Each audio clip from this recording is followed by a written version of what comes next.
Heartbreak can be devastating, but it's also an opportunity for growth, self-discovery, and transformation. Today, we'll explore 6 essential principles to help you navigate the healing process, reclaim your identity, and emerge stronger, wiser, and more resilient. Let's dive into the journey from heartbreak to healing.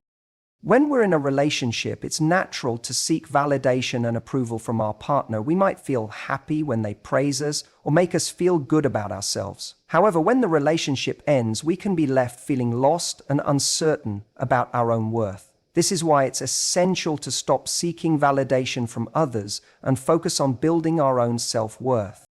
Think about it. When we're constantly seeking validation from others, we're giving them power over our emotions and self-esteem. We're essentially saying, you have the power to make me feel good or bad about myself.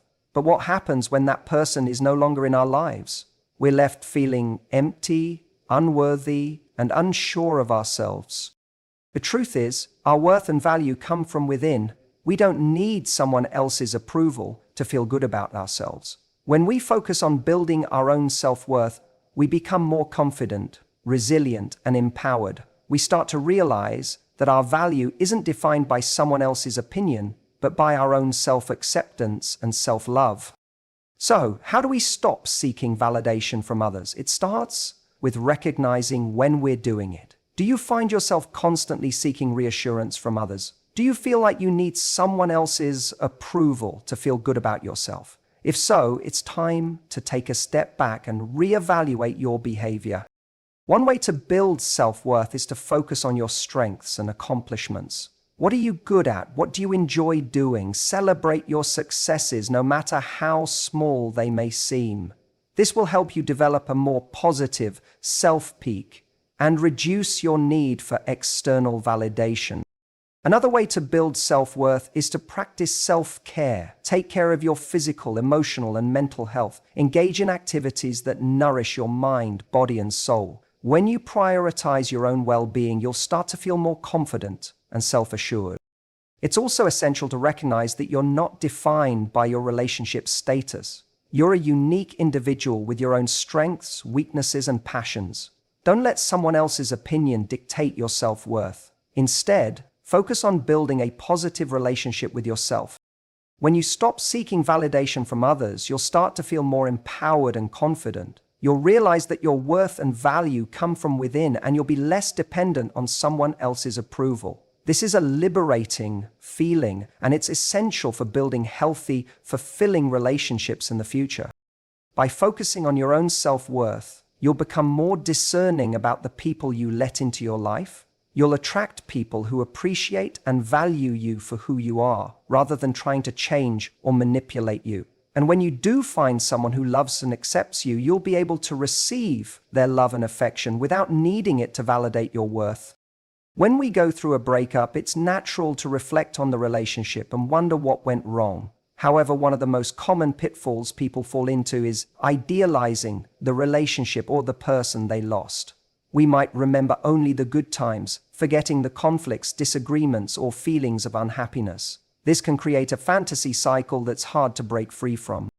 Think about it, when we idealize the past, we're essentially creating a narrative that's not entirely accurate. We're focusing on the positives and ignoring the negatives, which can make it challenging to move on. We might find ourselves wondering what could have been if things had worked out, or replaying memories in our minds, wishing we could go back to how things were. The problem with idealizing the past is that it can prevent us from seeing the relationship for what it truly was. We might forget the reasons why it ended, the issues that plagued us, or the feelings of unhappiness that we experienced. By selectively focusing on the positives, we create an unrealistic narrative that can make it harder to let go. So, how do we break the fantasy cycle? It starts with recognizing the flaws and imperfections of the relationship. What were the issues that led to the breakup? What were the conflicts or disagreements that we experienced? By acknowledging the negatives, we can start to see the relationship for what it truly was, rather than an idealized version. It's also essential to recognize that our memories are subjective and can be influenced by our emotions, biases, and experiences. What we remember about the relationship might not be entirely accurate, and it's possible that our perception of events has been skewed over time. By acknowledging this, we can start to let go of the fantasy cycle and focus on reality. One way to break the fantasy cycle is to make a list of the reasons why the relationship ended. Writing down the issues, conflicts, or deal breakers can help us confront the reality of the situation. This exercise can also serve as a reminder of why it was necessary to move on. Another way to break the fantasy cycle is to focus on the present moment, rather than getting caught up in thoughts about the past or fantasies about what could have been. We can bring our attention to the here and now. This might involve engaging in activities that bring us joy, practicing mindfulness, or simply being more aware of our thoughts and emotions. When we break the fantasy cycle, we can start to see the relationship for what it truly was. We can acknowledge the good times, but also recognize the bad. By doing so, we can start to heal and move forward rather than getting stuck in nostalgia or what-ifs. We can focus on building a fulfilling life, nurturing meaningful relationships, and pursuing our passions. By letting go of the fantasy cycle, we can start to live more fully in the present and look forward to the future with hope and optimism. When we go through a breakup, it's common to lose touch with who we are outside of the relationship. We might have defined ourselves by our role as a partner, or our identity might have become intertwined with our exes. But it's essential to reclaim our identity and rediscover who we are as individuals. Think about it. When we're in a relationship, we often compromise and adjust to our partner's needs and preferences. We might adopt their hobbies, interests, or values, or prioritize their needs over our own. But when the relationship ends, we're left feeling lost and uncertain about who we are. Reclaiming our identity is about rediscovering our passions, interests, and values. It's about recognizing what makes us unique and special and embracing our individuality. When we reclaim our identity, we become more confident, self-assured, and empowered. We start to realize that our worth and value come from within and that we're not defined by our relationship status. So how do we reclaim our identity? It starts with self-reflection. What are our passions, interests, and values? What makes us tick? What do we stand for? By exploring these questions, we can start to rediscover who we are and what we want out of life. One way to reclaim our identity is to try new things and explore new interests. This could be anything from taking a cooking class to learning a new language. By stepping out of our comfort zone and trying new experiences, we can start to discover new aspects of ourselves and develop a sense of purpose. Another way to reclaim our identity is to prioritize self-care and self-love. When we take care of our physical, emotional, and mental health, we start to feel more confident and self-assured. We realize that our worth and value come from within, and that we're worthy of love and respect regardless of our relationship status. It's also essential to surround ourselves with people who support and accept us for who we are. When we're around people who uplift and inspire us, we feel more confident and empowered. We're more likely to take risks, pursue our passions, and live life on our own terms. When we reclaim our identity, we become more authentic and true to ourselves. We're no longer defined by our relationship status or someone else's opinion. We're free to be ourselves without apology or pretension. And that's a liberating feeling. By reclaiming our identity, we can start to build a fulfilling life that's true to who we are. We can pursue our passions, nurture meaningful relationships, and live life on our own terms. We're no longer held back by someone else's expectations or opinions. We're free to be ourselves, and that's incredibly empowering. When we experience heartbreak, it's natural to feel a deep sense of grief and loss. We might feel like our world has been turned upside down and that we'll never be the same again. But it's essential to recognize that grief is a process, and it's not healthy to get stuck in it. Think about it. When we dwell on our pain and loss, we can become mired in emotions that keep us anchored to the past. We might replay memories, wonder what could have been, or feel like we're stuck in a never-ending cycle of sadness. But the truth is, grief is a necessary step in the healing process. It's a natural response to loss, and it allows us to process our emotions and come to terms with what's happened. However, it's crucial to recognize that there's a fine line between allowing ourselves to grieve and getting stuck in grief. When we get stuck in grief, we can start to define ourselves by our pain and loss. We might feel like we'll never move on, or that we'll always be haunted by memories of the past. But the truth is, we have the power to choose how we respond to our emotions. We can allow ourselves to feel the pain of grief, but we don't have to let it consume us. So, how do we avoid getting stuck in grief? It starts with acknowledging our emotions and giving ourselves permission to feel our pain. It's essential to recognize that our feelings are valid and that it's okay to feel sad, angry, or hurt. But it's also important to recognize that we can't stay in that place forever. We need to find ways to move forward, to heal, and to rebuild our lives. One way to avoid getting stuck in grief is to focus on the present moment. Rather than dwelling on the past or worrying about the future, we can bring our attention to the here and now. This might involve engaging in activities that bring us joy, practicing mindfulness, or simply being more aware of our thoughts and emotions. By focusing on the present, we can start to let go of the past and look towards the future with hope and optimism. Another way to avoid getting stuck in grief is to prioritize self-care and self-love. When we take care of our physical, emotional, and mental health, we start to feel more grounded and resilient. We're better equipped to handle the challenges of life, and we're more likely to bounce back from adversity. It's also essential to recognize that healing is a journey, and it's not always linear. We might take 2 steps forward and then 1 step back, but that's okay. The important thing is that we're moving forward and that we're taking steps towards healing and growth.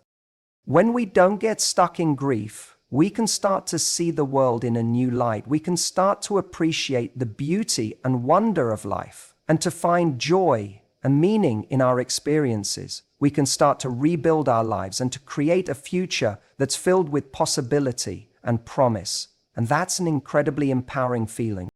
When we're going through a difficult time, such as a breakup or heartbreak, it's essential to prioritize our well-being and set boundaries to protect ourselves. Setting boundaries is about recognizing what we need to feel safe, supported, and respected, and communicating those needs to others.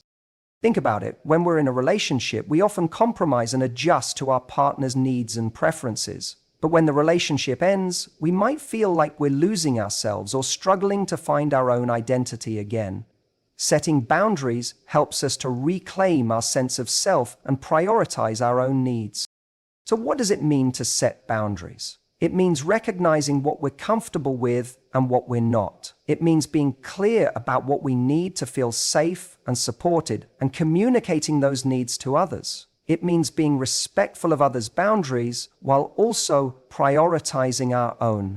One way to set boundaries is to be clear about what we want and don't want. This might involve saying no to certain requests or activities that don't feel aligned with our needs or values. It might involve setting limits on our time or energy, or prioritizing our own needs over others. By being clear about what we want and don't want, we can start to feel more confident and empowered.